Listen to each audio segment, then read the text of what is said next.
வணக்கம். நிகழ்ச்சி மூலமாக உங்களை சந்திப்பதில் பெருமகிழ்ச்சி அடைகிறேன். வாழ்க்கையில வெற்றி பயன் நோக்கி பயணம் செய்து கொண்டிருக்கிறீர்கள்.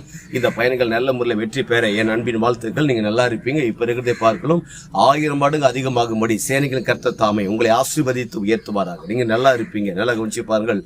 இந்த உலகத்துல நாடு பெரிய மாற்றம் அடைய வேண்டும் என்று எண்ணுகிறீர்கள். ஒவ்வொரு சமுதாயங்கள் மாற்றம் அடைய வேண்டும், ஒவ்வொரு மக்கள்களும் மாற்றம் அடைய வேண்டும், குடும்பங்கள், நிர்வாகங்கள், சபைகள் மாற்றங்கள் அடைய வேண்டும் என்று தொழில்கள், படிக்கிற டிபார்ட்மெண்ட்டுகள், எஜுகேஷன், அரசியல் சம்பந்தப்பட்டவைகள் எல்லா துறைகளுமே ஒரு பெரிய மாற்றம் அடைய வேண்டும் என்று எல்லாருமே விரும்பி கொண்டிருக்கிறீங்க. என்னை முதற்கொண்டு நானும் விரும்பி கொண்டிருக்கிறேன். எல்லாருமே இந்த உலகம் மாற்றம் அடைய வேண்டும். ஆனால் மாற்றம் அடைய வேண்டும் என்றால் முதலாவதாக நாம் முன்னேற்றம் அடைய வேண்டும்.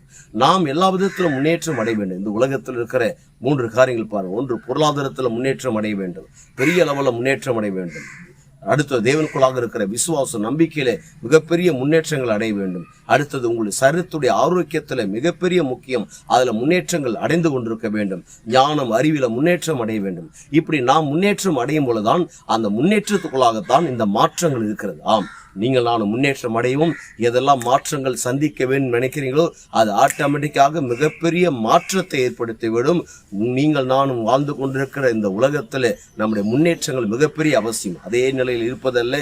அதே பொருளாதார, அதே கடன் பிரச்சனைகள், அதே வியாதிகள், அதே வறுமைகள், அதே கஷ்டத்தோடு வாழ்வது அல்ல, கிடையாது. ஆண்டவராகிய இயேசு கிறிஸ்து உங்களுக்காக எனக்காக கல்வாரி சிலுவையில் மிகப்பெரிய காரியத்தை தேவன் செய்து முடித்திருக்கிறார். நீங்கள் நான் இந்த உலகத்தில் முன்னேற்றம் அடைந்திருக்க வேண்டும்.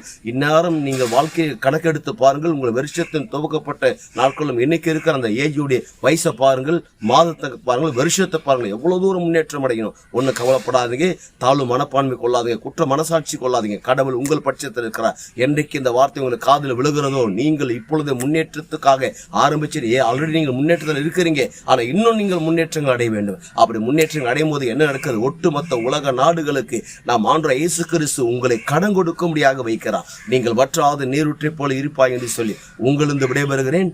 உங்க நண்பன் ரவி, பெரியபாளையம்.